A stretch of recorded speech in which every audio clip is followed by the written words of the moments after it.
आज जो जन सैलाब उमड़ा है उनको उद्बोधन के लिए मैं भाई श्री प्रवीण जी परमार साहब को करूंगा। उनके लिए जोरदार ताली से प्रवीण जी आप संघर्ष करो, प्रवीण जी आप संघर्ष करो। जोहार, धन्यवाद। सबको जोहार।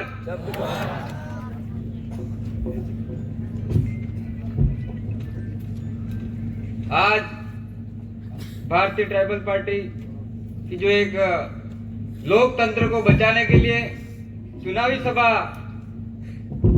हमारे विधानसभा खेरवाड़ा में होने जा रही है, इसके मुख्य अतिथि पार्टी के राष्ट्रीय अध्यक्ष हमारे छोटू भाई वसावा साहब, साथ ही पार्टी के प्रदेश अध्यक्ष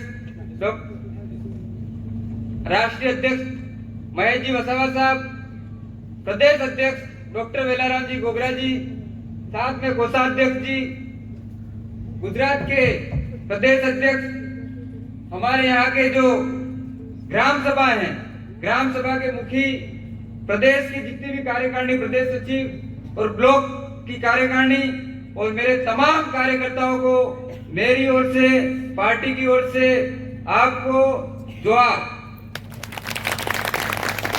जो खेरवाड़ा में और पूरे राजस्थान में अभी जो एक परिवर्तन की लहर चल रही है, इस लहर के आधार पे हमारे खेरवाड़ा विधानसभा में जब हमने शुरुआत की थी 2018 में, भारतीय ट्राइबल पार्टी को हम इस क्षेत्र में लेके आए थे। उस समय हम लोग जनता के बीच जाके और हम वोट मांगते थे, तो 2018 के अंदर जो हमें लोग कहते थे कि भाई ये बच्चों की पार्टी है, लेकिन आज मैं जो देख रहा हूं, जो जन सैलाब जो हमें दिख रहा है, सारे वडील इस पांडाल में भरे हुए हैं। तो जो परिवर्तन की लहर है, आखिर ये परिवर्तन की लहर क्यों चली है, उसके बारे में मैं आपको बता देता हूं। आज तक हम लोगों ने देखा इस देश के अंदर और इस राजस्थान के अंदर दो ही पार्टियां, कांग्रेस और बीजेपी, बारी बारी से एक बार तू खा ले, एक बार मैं खा लूं, दोनों ने बारी कर रखी थी। और हमारी विधानसभा की बात करें हम, हमारे विधानसभा के अंदर भी एक बार दयाराम जी तो दूसरी बार नानालाल जी। लोगों के बीच में, अभी मैं जनता के बीच में हर जगह जनसंपर्क के लिए गया और हर मुद्दे के लिए उनसे मिलने गया, तो मैंने देखा कि लोग कहते थे कि पहली बार यहाँ आके हमारे विधायक महोदय घोषणा करके गए थे कि वादा किया था हमारे से कि ये पुल बन जाएगा, स्कूल बन जाएगी, ये सड़क बन जाएगी, लेकिन वापस घूम के उसकी तरफ 4.5 साल तक अभी तक कभी गए नहीं। तो अभी इनकी जो बैठकें हो रही है, आखिर क्यों नहीं हो रही है, उसकी वजह मैंने जानने की कोशिश की, तो लोगों ने बताया कि हम लोगों ने हमारे बच्चों को पढ़ाया, पढ़ा लिखा के आगे भेजा, बच्चा नौकरी करेगा, हम मजदूरी करके हमने बेटे को पढ़ाया, पढ़ाने के बाद उसका ट्रेनिंग सेंटर भी बाहर आया और ट्रेनिंग सेंटर के बाद भी उनका जो परीक्षा सेंटर था वो भी बाहर आया। इसके बाद हमारे राजस्थान के अंदर एक नई बीमारी और आ गई है, वो बीमारी है पेपर लीक हो रहे, क्यों हो रहे? इस पेपर लीक करने वाला कौन? राजस्थान सरकार में बैठी हुई गहलोत सरकार पेपर बेच बेच के राजस्थान सरकार चला रही है। वो सरकार जो अभी हमें झूठे वादे और झूठे गारंटी कार्ड लेके आती है, तो क्या हम लोग वोट देंगे क्या गहलोत सरकार को? नहीं देंगे। हम लोगों ने देखा कि पेपर चोरी करने वाला कहाँ का आदमी है? डूंगरपुर का बाबूलाल कटारा एक नहीं है। और उस आदमी को आप जो वडील लोग बैठे हुए हैं वो अच्छी तरीके से जानते हैं कि वो आदमी जब जब भी हमारे डॉक्टर दयाराम जी परमार हमारे इस इलाके के विधायक चुने जाते, मंत्री बनते, तो उसी आदमी को हमारे क्षेत्र में वीडियो का पद देते थे और वीडियो बना के यहाँ लाते थे। और उस व्यक्ति ने मोटी रकम, मोटा कमीशन कमा के दयाराम जी को दिया, इसलिए उनको आरपीएससी का सदस्य बनाने के लिए जयपुर में भेजने की सिफारिश की, तो डॉक्टर दयाराम जी परमार ने की। अब सिफारिश करने के बाद वो जब आरपीएससी के सदस्य बने, सदस्य बनने के बाद गहलोत जी के पास, दयाराम जी के पास चक्कर काटने लगे, नहीं काटने लगे, और उनके कहने पर हमारे युवाओं का भविष्य खराब करने का काम किया है, तो इस गहलोत सरकार ने किया है। और अगर इसका कोई गुनहगार है तो हमारे विधायक महोदय भी गुनहगार है, क्योंकि इन्होंने भी खोडरिया के साथ मिलके इन्होंने डिजाइन लिख के उसको आरपीएससी का सदस्य बनाने का काम किया। इसलिए हम कह देना चाहते हैं, जितने गुनाहगार बाबूलाल कटारा उतने उतने गुनाहगार हमारे यहाँ के विधायक भी हैं। हमारे युवाओं का जीवन बर्बाद करने का किसी ने काम किया है तो हमारे विधायक साहब ने भी किया है। आप लोग कहोगे मुझे कि ये दयाराम जी को ही बोल रहा है, नानालाल जी को कुछ नहीं बोल रहा है, तो मैं आपको बता दूं कि बीजेपी ऐसे लोग को टिकट देती है जो सबसे ज्यादा गुलामी करता हो।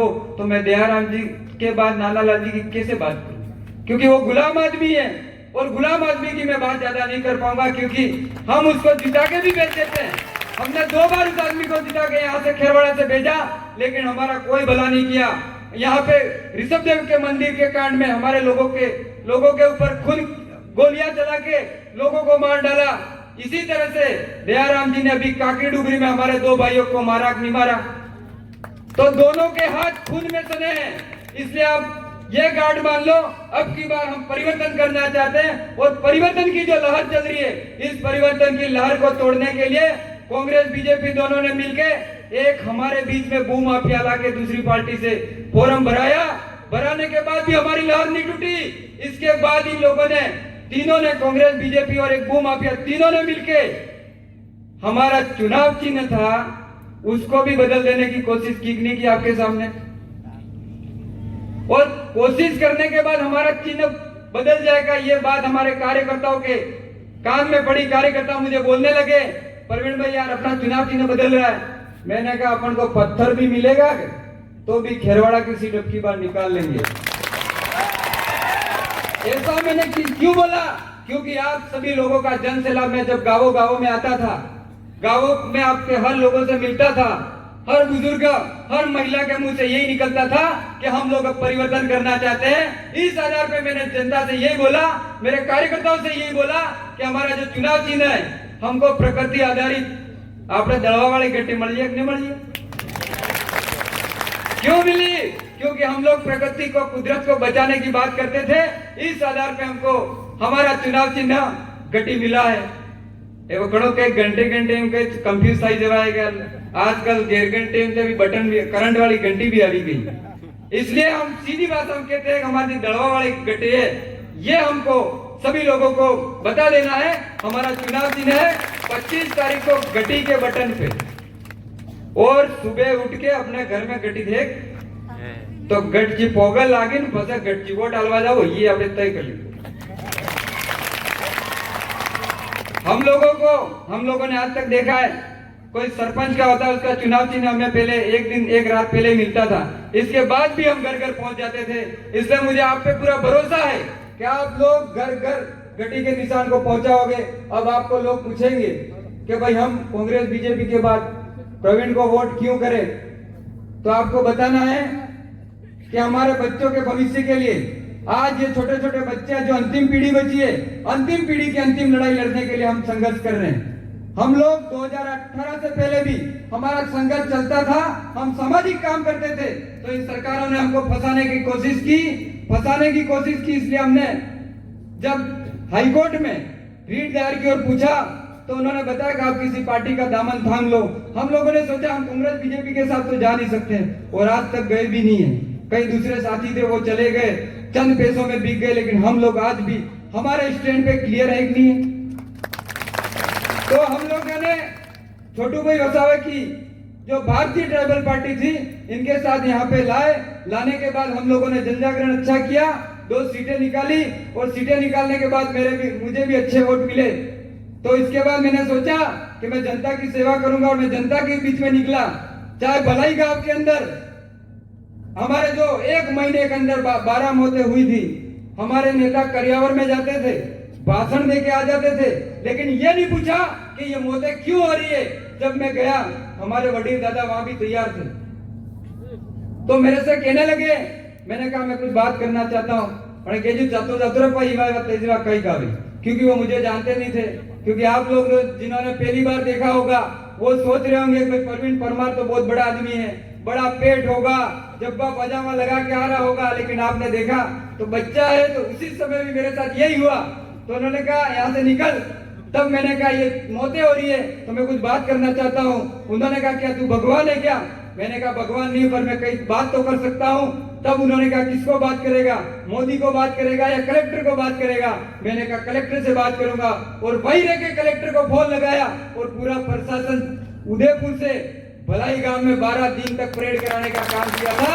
और इसके बाद वहां पे हमारे यहाँ के नेताओं की सरकार की नींद खुली और सीएससी केंद्र वहां बागवाड़ा में कराने का काम किया। इसलिए ये कांग्रेस के जो नेता हैं वो लोग कहते हैं अकेला प्रवीण परमार जयपुर में जाके क्या करेगा। अरे अकेला नहीं, इन पे अभी भी भारी हूं मैं, मेरे से डरते हैं, आज तक तो मुझे उठा नहीं पाए। भाई मुझे काकरी डुगरी में जब उठाया और काकरी डुगरी का मामला जब हुआ, काकरी डुगरी का मामला करने वाला दिनेश खोडनिया जो कांग्रेस का जिला अध्यक्ष बना रखा था, उसने हमारे युवाओं को काकरी डुगरी के ऊपर चढ़ा के और 2 भाइयों को मरवा दिया कि नहीं मरवा दिया। बच्चे क्या मांगने गए थे, वो नौकरी मांगने गए थे तो उनके ऊपर गोलियां चलाई कि नहीं चलाई। सरकार के साथ रघुवीर जी के घर पे मीटिंग हो रही थी, जब खेरवाड़ा जल रहा था, धधकती आग में भी मैं रघुवीर जी के घर से यहां तक आके खेरवाड़ा को बचाने का काम किया। तो इन खाकी वालों ने और सबने मिलके मुझे काकरी डुगरी का मुख्य आरोपी बना दिया। और मुख्य आरोपी बनाने के बाद जब पुलिस ने मुझे गिरफ्तार किया और लाते हुए जब मुझे रास्ते में ला रहे थे तो कह रहे थे कि यहाँ ही उतर जा, भाग जा। मैंने कहा मैं पीठ के पीछे गोली नहीं खाऊंगा, खानी है सीने पे मारो। उस समय भी मैंने कहा था, पुलिस की गाड़ी में बैठे हुए भी 2 एसपी बैठे हुए थे, इसके बाद भी कहा था। फिर थोड़े आगे लेके चले, फिर के तू इस पे शूट करो। मैंने कहा शूट करने से पहले सोच लेना, अभी तो 2 कुछ हुआ है खेरवाड़ा में नुकसान, लेकिन अगर मुझे कुछ कर दिया तो फिर तुम इस जनता को समझा नहीं पाओगे।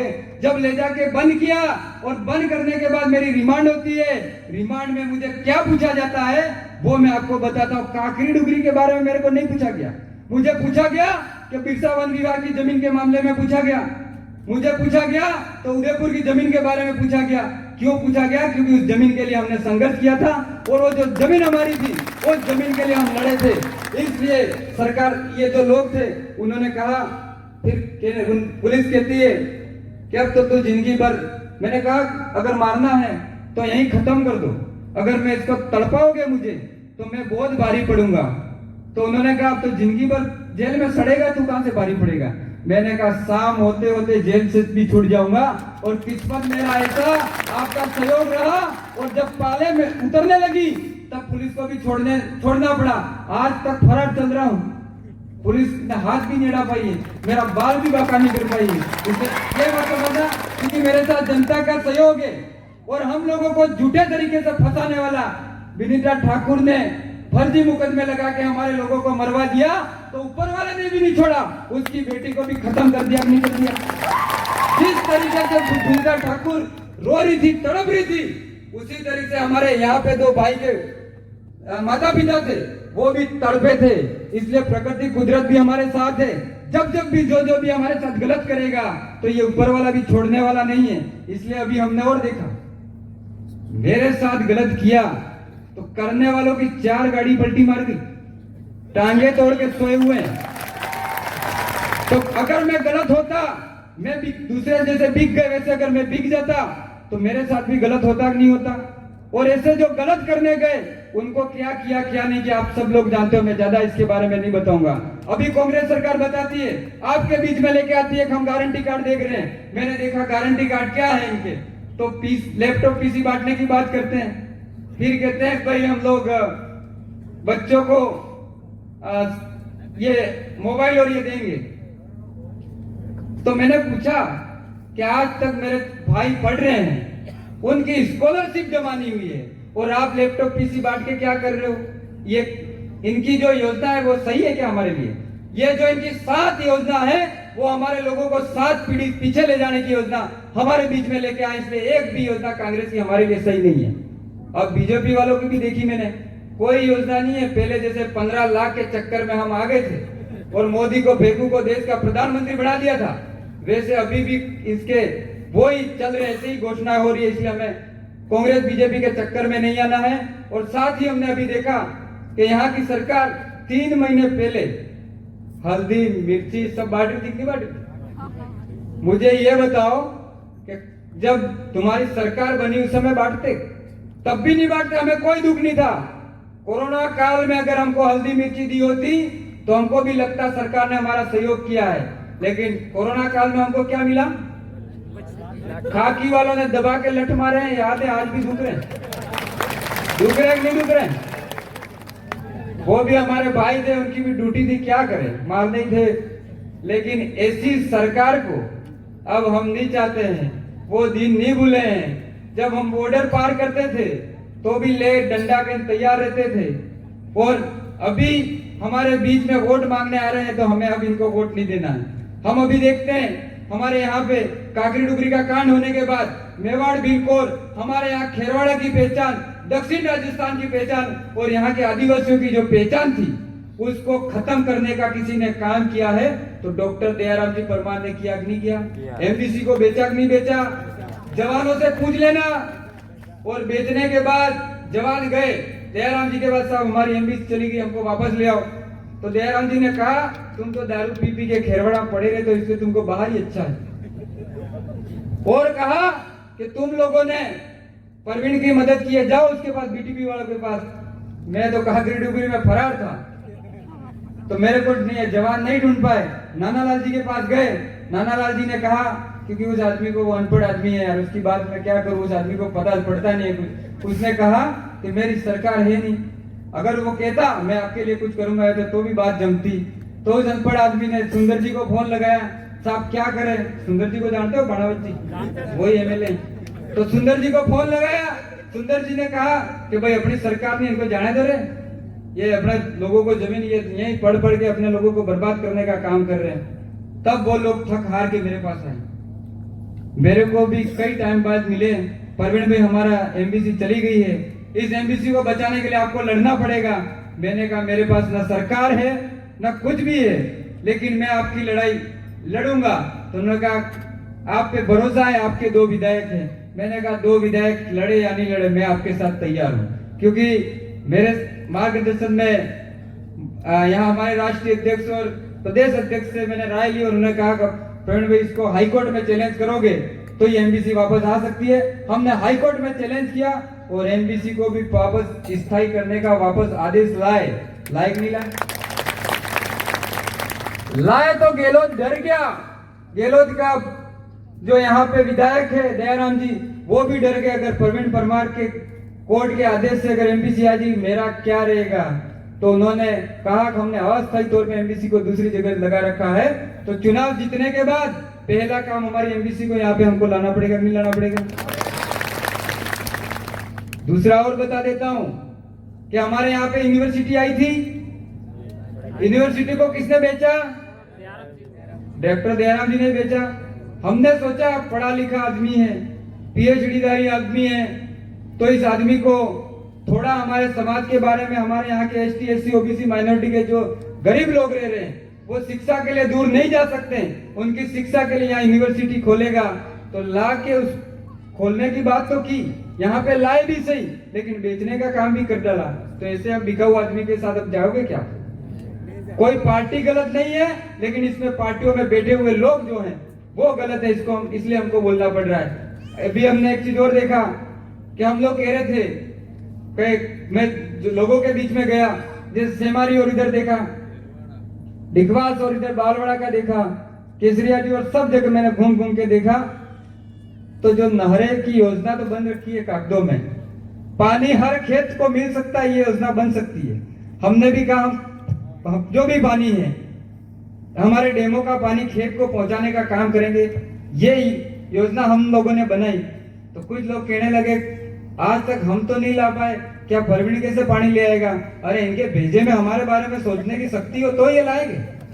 इनको तो केवल हमारे लोगों को दारू में खजूर में खरीदने का एक इन्होंने जो प्लान योजना बना रखी है, इस योजना को तोड़ने के लिए अब हम निकले हैं और इस योजना को आपके भरोसे हम तोड़ेंगे। ये आपके ऊपर विश्वास है और इस योजना को हम 25 तारीख को बता देंगे। अब की बार ना कांग्रेस ना बीजेपी, क्योंकि ये दोनों मिले हुए नहीं मिले हुए।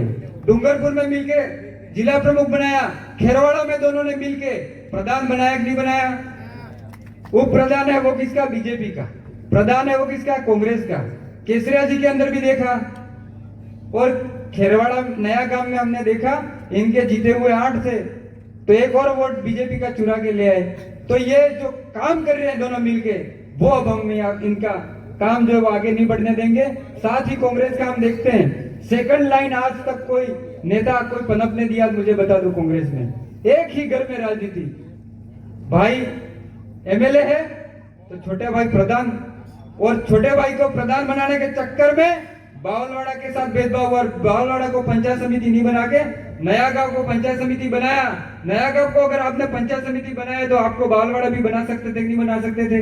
हमें खुशी है चलो आपने नया गांव को पंचायत समिति बनाया, लेकिन आपको सबसे ज्यादा अगर कोई मदद करता था तो बावलवाड़ा वाले लोग करते थे। इसलिए बावलवाड़ा में एक साथ संगठित हुए हैं और उन्होंने कहा है एक भी मीटिंग नहीं करने दे रहे, भगा रहे हैं। तो वो कह रहे हैं कि ये प्रवीण के लोग हैं। अरे मेरे लोग, आप जिसको कह रहे हो मेरे लोग हैं, सब मेरे ही लोग हैं।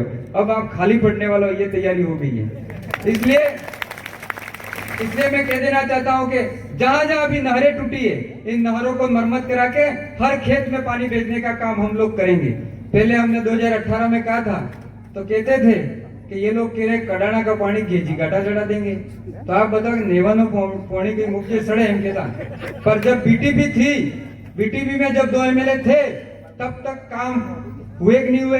जैसे ही दोनों एमएलए भी बीटीपी छोड़ के दूसरे के साथ भाग गए, कांग्रेस की गोद में बैठ गए, आज वो भी खाली हो गए वहां पे। इसलिए मैं आपको कहता हूं, पूरा भरोसा दिलाता हूं और गारंटी भी देता हूं, मैं दूसरों के समान दल बदलू नहीं हूं। अगर मेरे को पार्टी बदलनी होती, मुझे पार्टी बदलनी होती, कांग्रेस के कई बड़े नेता आए, प्रवीण हमारे साथ आजा, मैंने कहा मैं तुम्हारे साथ नहीं आऊंगा, मैं न बीजेपी के साथ जाऊंगा न कांग्रेस के साथ जाऊंगा। मेरी जनता जहां बोलेगी वहां जाऊंगा। इसलिए आपको बता देना चाहता हूं, चुनाव जीतने के बाद भी आप लोगों की आम राय के अनुसार हम लोग किसी पार्टी के साथ नहीं जाएंगे।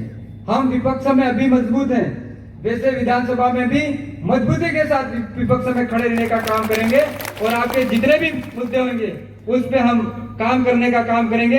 और हम एक चीज अभी और देख रहे हैं, कांग्रेस सरकार के लिए हम लाइट बिल माफ कर रहे हैं। 4.5 साल तक तो हमारे हाथ में कितना करंट आया, इतना बिल दिया, और अभी माफ करने की बात करिए, गलत है कि नहीं है। अभी आप देख रहे हो कि हमारे जल जंगल जमीन की जो लड़ाई है, मोदी सरकार विदेश में जाके मोदी जी बोल के आ रहे हैं कि भारत में मेरे पास भूमि बैंक है।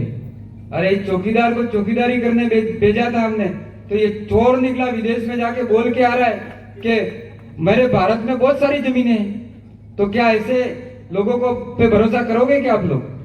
हमारी जो जमीन है, जमीन के मालिक आप हो, मालिक को पूछा ही नहीं, और ये आदमी जमीन की दलाली करने जा रहा है। गलत है सही है? आज हमारे यहाँ पे हमने देखा खांडी ओबरी में रिको कंपनी आई और कई घर उठने की बात हो रही है। नगर पालिका बनने के बाद कई लोगों की जमीन हड़पने की बात चल रही है। तो हम नगर पालिका बनाइए, आपका जहाँ क्षेत्र पड़ता है वहां बनाइए ना। दूसरे हमारे जो आसपास के क्षेत्र जा रहे हैं, जहाँ पे ट्राइबल लोग और जो ओबीसी के लोगों की जमीनें हैं, वो जमीनों को हड़पने की काम जो किया जा रहा है, लेकिन ओबीसी वाले भाई भी हमारे नहीं समझ रहे, वो भी लेके वो फूल ही दिखता है हमको। तो उन भाइयों को भी कहना चाहते हैं, अगर हम कुछ विकास के लिए जैसे नहरों का काम करेंगे या कुछ भी काम करें, क्या ओबीसी का भाइयों को फायदा नहीं होगा क्या जनरल समाज को फायदा नहीं होगा क्या? हम सभी कौमों को साथ में लेके चलना की बात करते हैं। तो ये जो कांग्रेस बीजेपी की जो पार्टियां हैं, वो हमें कहती है कि ये तो केवल आदिवासियों की बात करते हैं, ये नक्सलाइट बना रहे हैं। काग नहीं कहा था, कागरी डुगरी में हमको नक्सलाइट बोला था।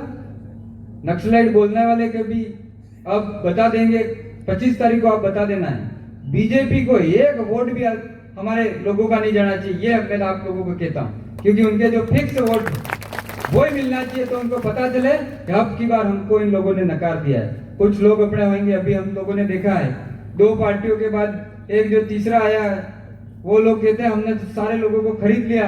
मैं उसका नाम नहीं लूंगा क्योंकि मैं तो आपका बेटे समान, मैं कभी बाप बनने की कोशिश नहीं करूंगा। और कोई बाप बन के आपके बीच में कुछ हाथ में लठ लेके या कुछ लेके आते हैं, तो आप उनको वोट दोगे क्या? वो लोग इसलिए खड़े किए हैं कि कांग्रेस बीजेपी को लगा कि प्रवीण परमार की लहर जो है वो सेमारी में ज्यादा है, तो उस आदमी को उधर सेमारी में ही लगा दिया, इधर तो आता ही नहीं होगा। मैंने कहा यार भाई तू सेमारी से जीतेगा क्या? तो उसको पता ही नहीं, वो मुझे बोले 1 लाख कार्यकर्ता मेरे। मैंने कहा यहाँ की जनसंख्या कितनी पता है तेरे को, यहाँ के वोटर कितने के पता है? और जिसके साथ जो कार्यकर्ता लगे हुए हैं वो कहते हैं भाई एक दिन हमारी गाड़ी को भी फोड़ा लेकिन हमने टेंशन नहीं ली। हमने कहा कोई बात नहीं, हमारे ही भाई हैं, कल उठ के हमारे साथ आ जाएंगे। लेकिन ऐसे समाज के दलाल भी आपके बीच में आएंगे, क्योंकि हमारे आदिवासी संघ की जमीन पे कहीं कब्जा कर रखा है, गरीबों की जमीन हड़प ली है। इसलिए वो आदमी रोकना चाहता है कि भूमाफिया सब मिलके, उनका यही प्लान है कि परवीन को कैसे रोके। इसलिए मेरा जो चुनाव चिन्ह था पुराना उसको बदल दिया है, लेकिन ये भी दूर नहीं, इसको भी वापस हम ले आएंगे। पर अभी ध्यान रखना, अभी टेम्पो को नहीं दबा देंगे। अभी टेम्पो को दबा दिया, एक दलाल ने ले लिया, तो वो भी अपन देखेंगे निशान में, वहां टेम्पो भी आएगा। पर अपने जो ये गटी है बाप दादा वाली, इस गटी को वोट करना है। और वोट इसलिए करना है, हमने चिरंजीवी योजना के बारे में सरकार कह रही थी कि बहुत बड़ी योजना है, तो एक लड़की की मौत, एक महिला और बच्ची की मौत हुई, तो हमने चिरंजीवी योजना में उसका आवेदन किया। तो सरकार ने क्या कहा पता है कि ये पात्र नहीं है। हमने पूछा कारण क्या है, तो उन्होंने बताया ये खाई के ऊपर से गिर के मरती तो इसको मुआवजा मिलता। हमने पूछा किस किस दुर्घटना में बीमा मिलता है, उन्होंने कहा कोई हेलीकॉप्टर से गिर के मर जाता है उसको चिरंजीवी योजना में फायदा मिलता है। क्या इतने में से कितने गए? कोई गया क्या? रेल दुर्घटना में कह रहे, तो ये हमारे लिए योजना सही नहीं है। इसलिए हमको इन दोनों को बदलने की तैयारी कर ली है। और अभी ST SC OBC सब लोगों का जो मेरे पे फोन आ रहे हैं, और मेरी मीटिंगें भी करवाई है सभी समाज ने। अभी सभी समाज एक साथ मिलके कह रहे हैं भाई हम प्रवीण भाई आपको पूरा समर्थन है, सहयोग करेंगे। लेकिन कहीं आपके भाई हैं वो दारू और खजूर में कहीं गड़बड़ नहीं कर डाले, तो मुझे मेरे समाज पे विश्वास है, आप लोगों पे विश्वास है। अगर ये लोग बोल रहे हैं हम दारू और खजूर में खरीदेंगे, ये बात कर रहे हैं, कोई कह रहा हम पैसों में खरीद लेंगे, इनका जो भी है इनको बता देना 25 तारीख को बिकने वाले लोग नहीं है। और मैंने भी एक समाज की मीटिंग थी, वहां पे गया था मैं, तो उन्होंने कहा प्रवीण जी हम तो तन मन धन से सहयोग करेंगे, लेकिन आपके लोग कहीं गड़बड़ कर देंगे। मैंने कहा 3 तारीख को देख लेना, रिजल्ट में हमारे लोग बिकते हैं या एक साथ है संगठित, को आपको 3 तारीख को पता लग जाएगा। और अभी मैं यहाँ पे इस बैठक से पहले सुबह में भी एक बैठक थी और एक बैठक और खेरवाड़ा में थी, खेरवाड़ा के बीच में, वहां पे कई महिला आई भी होगी, जो महिला समूह और जो श्रमिक लोग जो संगठन चलते हैं, उन लोगों ने मुझे उनकी मांगे बताई। मांगों के आधार पे मैंने जो हमारे भी जो घोषणा पत्र बना हुआ उसमें कई मांगे हमने उसमें जोड़ी है। और हमारे जो मजदूर भाई गुजरात और उधर जाते हैं उनके साथ कहीं कहीं गलत होता है, शोषण होता है, तो हमारे महेश जी राष्ट्रीय अध्यक्ष महेश भाई वसावा जी भी हैं, मैं इनको भी कई बार कहता हूँ, इन्होंने भी कई बार हमारे लोगों को वहां से मदद भी किया, ऐसे लोग भी आए हुए हैं। तो हम लोग चाहते हैं कि हमारे मजदूर भाइयों को भाई वहां पे जो हक अधिकार नहीं मिल रहे हैं, जो मजदूरों के अधिकार होने चाहिए, उसके लिए भी हम संघर्ष करेंगे। और हम लोगों को अच्छी शिक्षा के लिए और रोजगार के लिए हमको जनसंख्या के अनुपात में इस राजस्थान के अंदर आरक्षण मिले, जितनी जनसंख्या हमारी इतना हमको मिले, SC जितना SC को मिले, OBC जितना OBC को मिले, सबको जाति आधारित जनगणना के आधार पर अगर रिजर्वेशन मिलता है तो हम सभी लोगों को फायदा होगा। उसकी लड़ाई हम लड़ रहे हैं। साथ ही हम यहाँ पे 6.5% जो रिजर्वेशन की बात है उसकी लड़ाई भी लड़ रहे हैं। और जो राणा पुंजा बिल जो छात्रावास है हमारी, उसके अंदर भी जो धांधली हुई है, उसके लिए मैं हमेशा लड़ा हूँ और आगे भी लड़ता रहूंगा। और आगे वक्ता बहुत है, समय भी कम है, इसलिए मेरे जो दूसरे वक्ता हैं वो आपको बताएंगे। पर आपको आपका बेटा समझ के जो वडील हैं उन्हें, और जो मेरे भाई हैं, जिस तरीके से मैं आ रहा था स्वागत कर रहे थे आप, और जो जोश दिख रहा था, ये जो जोश है वो 25 तारीख तक बना रहना चाहिए। और 25 के बाद 3 तारीख को, 3 से 4 तारीख को भी ये रेला वापस लगना चाहिए और फिर से मेला भरना चाहिए। उसके लिए आप लोगों को आज से ही हमारी जो गटी का निशान है, ये गटी रखी हुई है, सुबह उठे 25 तारीख गट की पोगल आगो है, पहले पोगल आगी ने पसे जाओ बूथ माते जाइन पसे गट की वोट आलो, ये तय कर ली हुए। तो कोई गलत बोला आप माफ करना। जोहार, जय भीम।